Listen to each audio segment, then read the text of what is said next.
Pour l'appréhender, il faut l'attraper au vol.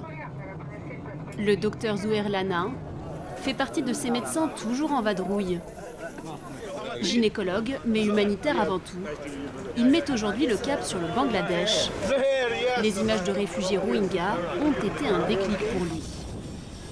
Ça fait 2 mois que j'essaie d'avoir des informations plus ou moins fiables et j'en ai pas. C'est ce qui m'enrage carrément. Depuis août dernier, 620 000 Rohingyas ont afflué ici. Tous fuient les persécutions dont leur communauté est la cible en Birmanie. Arrivé au camp de Kutupalong, le docteur Lana livre ses premières impressions. Ici, ça me rappelle la Syrie, effectivement, à la frontière.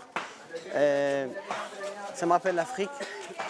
L'Afrique aussi. Ça me rappelle tout ce qui est après les catastrophes naturelles.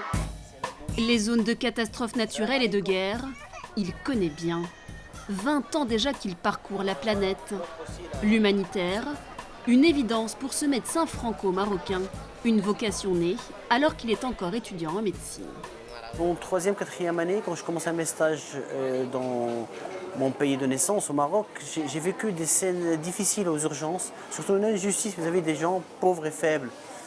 Et je me suis dit, mais c'est pas possible, on ne peut pas se comporter comme ça avec des gens qui viennent pour demander de l'aide. J'ai eu peut-être la chance de venir ensuite à Paris et de croiser le milieu humanitaire français. Et je me suis dit, voilà, c'est ça en fait, c'est ça ce que je souhaite faire. Une passion dévorante qui le mène au Congo, en Éthiopie, en Libye, en Afghanistan ou encore dans les territoires palestiniens. Bonjour, c'est le docteur Zouher Lana du bloc opératoire de l'hôpital Shifa à Gaza.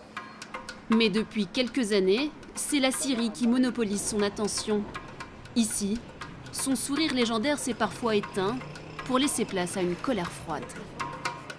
Voilà ce qui reste, L'hôpital de Médecins sans frontières, dans la province d'Idlib, qui a été bombardée il y a quelques jours. Un haut de pyjama qui appartenait certainement à un soignant. La première fois au monde qu'on voit autant d'hôpitaux détruits dans un pays sans que personne ne bouge, ou presque. C'est une tristesse, c'est vraiment une tristesse. À Alep, à la lumière blafarde d'un générateur, il se livre à son activité préférée, faire accoucher des femmes qui semblent oubliées de tous. Les femmes qui viennent nous voir sont fatiguées, résistent. Il y en a pas mal de grossesses plus ou moins bien suivies. Et l'équipe travaille tant bien ou mal avec tous les aides qu'ils ont.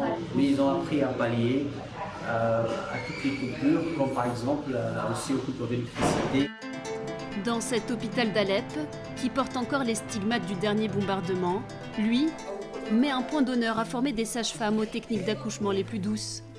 Avec les moyens du bord, l'éternel idéaliste transmet son savoir. Avec de simples bouts de poulet et une bonne dose d'humour, le voilà qui explique comment réaliser des points de suture.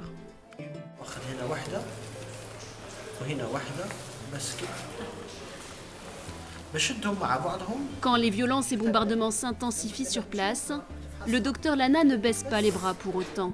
Ses séances de formation, il les continue à distance, en visioconférence depuis Paris ou Casablanca. Depuis quelques années, le docteur Lana a fait un choix radical, consacrer 80% de son temps à l'humanitaire, notamment dans son pays natal, le Maroc, dans les villages reculés du Haut-Atlas, comme en Syrie. Il forme des sages-femmes. Le médecin des pauvres, comme on l'appelle, ne roule pas sur l'or, mais sa source de satisfaction, il la trouve ailleurs. Moi, une des meilleures choses que je vois, c'est le regard des patients que j'opère après. Ou bien le regard d'un père quand on a sauvé sa fille de 4 ans après un bombardement en Syrie. Ou aussi d'une maman en Afrique. Les gens ont toujours quelque chose à donner.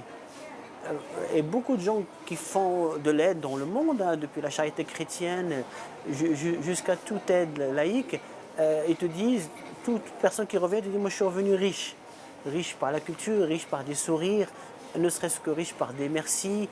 Salam alaikum. Car bien plus que des soins, ce sont souvent des poignées de main chaleureuses, accolades et autres caresses qu'il distribue.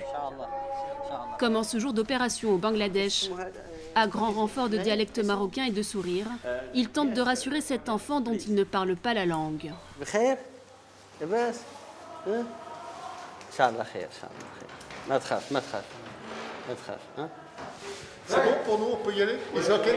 Ce jour-là, le docteur Lana et ses confrères opéreront 8 patients Rohingyas, 9 le lendemain. Pas assez pour ce médecin qui veut toujours en faire plus et qui a déjà prévu de revenir sur le terrain au plus vite. Si on met en place un système d'aide, il va se développer. Et dès que les gens vont savoir qu'ils peuvent être traités, ils vont se manifester certainement. Et pourquoi vous reviendrez, vous? Je pense parce qu'il le faut. Parce que c'est parmi ces causes qu'on dit orphelines, qu'ils ont besoin de gens. On reste fidèle jusqu'à ce que les choses s'amélioreront, ne serait-ce qu'un petit peu. À 51 ans, Zouhair Lana n'a qu'une obsession, continuer à parcourir le monde et à panser ses plaies jusqu'à son dernier souffle.